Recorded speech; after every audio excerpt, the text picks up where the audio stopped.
मावशे निघूयात का? होय चला.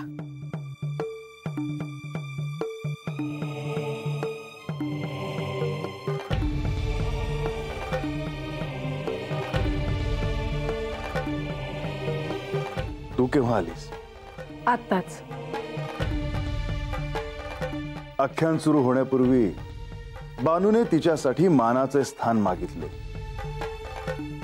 परंतु आपण तिला न दिल्यामुळे तिच्या चेहऱ्यावर दुःख मात्र दिसले मला. स्वाभाविक आहे, पण तिला असं धगधगतच ठेवायला हवं. त्याशिवाय ती सत्यापर्यंत पोहोचू शकणार नाही. जितकी प्रतिकूलता तितकी तिची समजून घेण्याची आकांक्षा वाढीला लागेल. नाही म्हाळसा, मला नाही तेवढं पटत. परंतु तू तसं म्हणत असशील तर तुझ्या म्हणण्याप्रमाणे होऊ दे. तुम्ही पाहालच, एक दिवस यातून ती तिचे ध्येय साध्य करेल. तिला जर शिवलोक प्राप्त झाला तर मला आनंदच होईल. आज आख्यानात सारं ऐकताना तो काळ माझ्या समोर उभा राहिला. माझ्याही पुन्हा सगळं साधंत्य समोर उभं राहिलं. जयाद्रीला मी हे सारं काही सांगितलं होतं. कैलासात असताना माझ्या मनातलं मी सारं काही तिला सांगायचे, आणि ती प्रिय सखी म्हणून सगळं ऐकून नाना प्रश्न विचारायची. बानूला हे सर्व आठवावं म्हणजे ह्या साऱ्याचे अर्थ लावता येतील तिला. आज माझी एक इच्छा आहे. काय?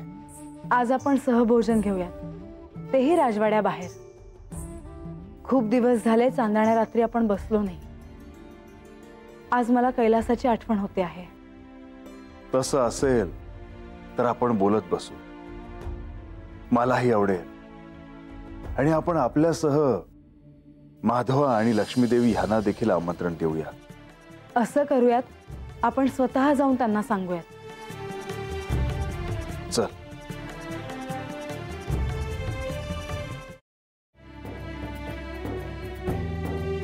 आम्ही आत यावं का?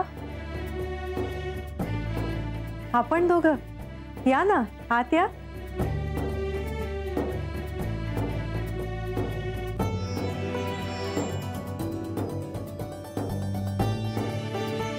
आपण दोघं दिवे लागणीच्या वेळेस आला आहात. हा शुभ संकेत आहे. आज निश्चितच काहीतरी चांगलं घडणार. देवी, तुम्ही सोबत आहात, मग का नाही घडणार? या. आम्ही तुम्हाला घेऊन जायला आलो आहोत. कुठे? कसलं निमंत्रण आहे? माधवा, आज म्हाळसेने सहभोजन करायचे ठरवले आहे.